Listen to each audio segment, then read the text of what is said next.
അല്ലാഹുവിനോടുള്ള അദബ് കഴിഞ്ഞാൽ പിന്നെ നമുക്ക് ഏറ്റവും കൂടുതൽ ബാധ്യതയുള്ളത് ലോകത്തിന്റെ രാജകുമാരൻ അഷ്റഫുൽ ഖൽഖ് മുഹമ്മദ് മുസ്തഫ സ്വല്ലല്ലാഹു അലൈഹി വസല്ലമ തങ്ങളോട് നമുക്ക് ചില മര്യാദകൾ പാലിക്കാനുണ്ട്. പടച്ചവനെ, പരിശുദ്ധമായ ഖുർആൻ പറയുന്നത് കണ്ടോ, ഇൻ കുന്തും തുഹിബ്ബൂനല്ലാഹ ഫത്തബിഊനി. ആരെങ്കിലും അല്ലാഹുവിന്റെ സ്നേഹം ആഗ്രഹിക്കുന്നുവെങ്കിലോ പടച്ചവന്റെ പൊരുത്തം ഇഷ്ടപ്പെടുന്നുവെങ്കിലോ നിങ്ങൾ ചെയ്യേണ്ട ആദ്യത്തെ കാര്യം എന്തെന്നറിയോ? ഫത്തബിഊനി. നിങ്ങൾ ഹബീബായ നബി സ്വല്ലല്ലാഹു അലൈഹി വസല്ലമ തങ്ങളെ പിൻപറ്റലാണ്, നബി തങ്ങളെ സ്നേഹിക്കലാണ്, നബി തങ്ങളെ അനുസരിക്കലും അനുധാവനം ചെയ്യലുമാണ്. ചരിത്രത്തിൽ ഒരുപാട് സംഭവങ്ങൾ നബി സല്ലല്ലാഹു അലൈഹി വസല്ലമ തങ്ങൾക്ക് നമ്മൾ പൂർണ്ണമായും വഴിപ്പെടുന്നു എന്നത് തന്നെ അല്ലാഹുവിന് ഇഷ്ടപ്പെട്ട കാര്യമാണ്. പുന്നാര നബിതങ്ങൾക്ക് ഏതെങ്കിലും തരത്തിൽ നമ്മൾ വിഷമം ഉണ്ടാക്കിയാൽ അത് അല്ലാഹുവിന്റെ കോപത്തിന് കാരണമാണ്. അവർ നശിച്ചു അത്ര തന്നെ. അതുകൊണ്ട് ഹബീബായ നബി സല്ലല്ലാഹു അലൈഹി വസല്ലമ തങ്ങളെ കുറിച്ച് പരിശുദ്ധമായ ഖുർആനിൽ പല ഭാഗങ്ങളിലും അല്ലാഹു സുബ്ഹാനഹു വ തആല താക്കീത് ചെയ്യുന്നത് കാണാം.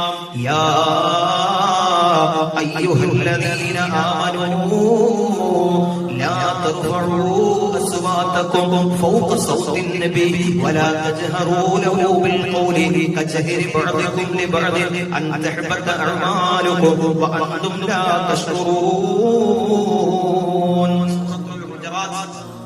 സൂറത്തുൽ ഹുജറാത്ത് ആരംഭിക്കുന്നത് തന്നെ നബി സല്ലല്ലാഹു അലൈഹി വസല്ലം തങ്ങളോട് നമ്മൾ കാണിക്കേണ്ട മര്യാദകളെ കുറിച്ച് സൂചിപ്പിച്ചുകൊണ്ടാണ് ആ സൂറത്ത് തന്നെ തുടങ്ങുന്നത്. നമ്മൾ പരസ്പരം ആരെയൊക്കെ ഏതെല്ലാം രീതിയിലാണ് വിളിക്കുക? ശബ്ദം ഉയർത്തി വിളിക്കും, ശബ്ദം താഴ്ത്തി വിളിക്കും, അവന്റെ പേര് വിളിക്കും, കുടുംബ പേര് വിളിക്കും.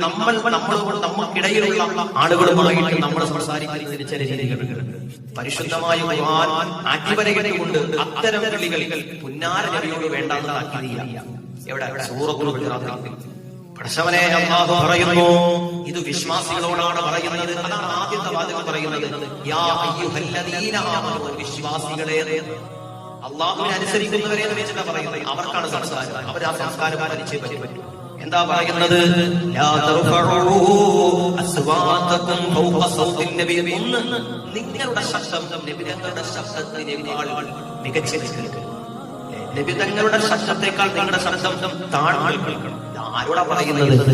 ലോകത്താകമാനമുള്ള വിശ്വാസികളോട് പറയാണ്.